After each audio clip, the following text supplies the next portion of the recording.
I'm sure he wasn't a very a dad who would come home at 4 o'clock, and just like Ward Cleaver in the old TV show. No, he probably was a very miserable person, control freak to live with, because he was a control freak about everything. We could see that from all of his writings. But it appears as we keep going and going and going with this investigation, and more information comes to light, that he probably was able to do these things. She wasn't there, and she probably knew he may have had some X-rated proclivities in terms of maybe searches, maybe pictures and things like that. But she probably learned not to ask. Better not to ask and find out anything and just live that life. And I'm sure, as one person suggested in the chat, they may not have even slept in the same bedroom. They may have totally really gone their separate ways, where they're just really a couple, married couple, but in name only, that their lives were very, very separate. He had his area of the house. She had her area of the house. And it must not have been a very fulfilling relationship. But as we go on, I think we could, be very careful about blaming her for knowing and participating. No, she probably didn't want to know what he was doing. And I'm sure she didn't participate in any way, shape, or form with any of his acts towards these girls.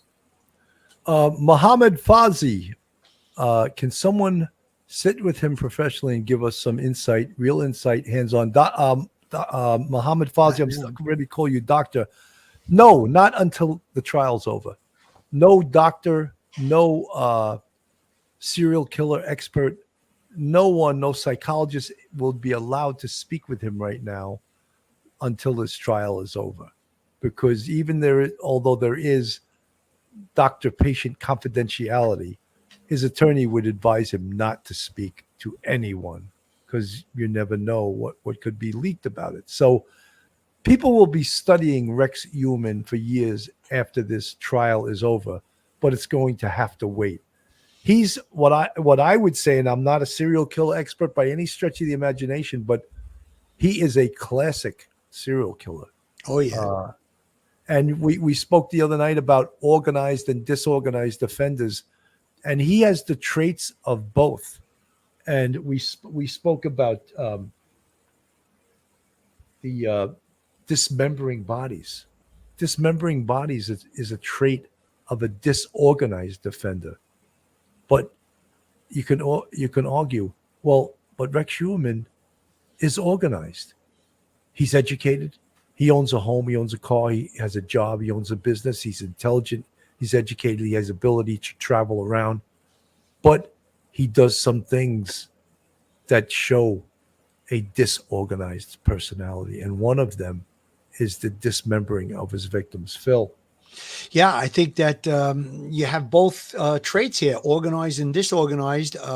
When they talk about dismembering the body is disorganized, but yet he went to great lengths to be organized with regard to even checking the weather when he was going to go meet one of his victims. And one of the things that I keep thinking about is they said in the press conference that they don't believe that he killed all of the escorts that he met with. So what was the reason that he killed the ones that we know about? That's something that would be interesting to hear from Rex Heuermann's mouth. He did seem to have a type, though. I believe the type was a petite with light brown hair. So that was the type that he wanted to engage with. This is very, very classic of serial killer. And I think you're right, Billy. They're going to be studying Rex Heuermann for many, many years. And I think that there will almost be like a reference guide with regard to the actions that he took and the things that he did with investigations going forward of other serial killers. Now, I hope there's never another serial killer again in the United States, but I think that we'd be foolish to think that there isn't going to be other serial killers. So there's things, particular things that details of this case that we can take, we'll study them, and we could use them for future investigations. I really would love to also know just when he started this killing spree and how many victims there really are.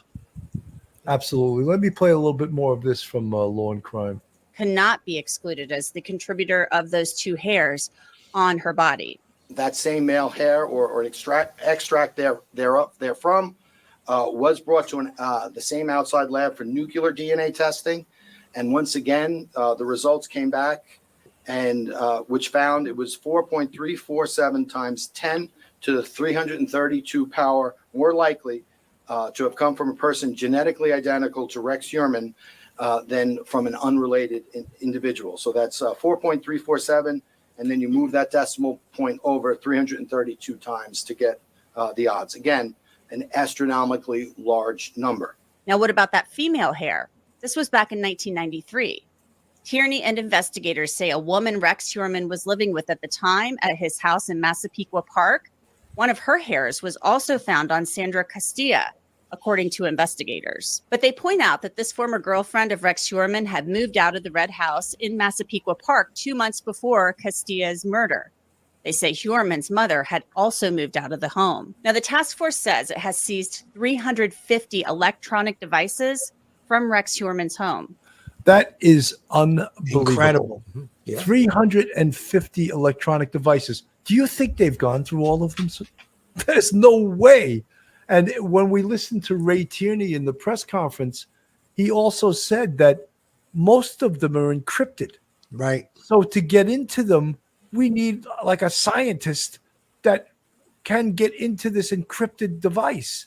And they're still working on some of them. But some of the evidence they recovered from these devices are just incredible. Incredible evidence in this case. For example, the Word document.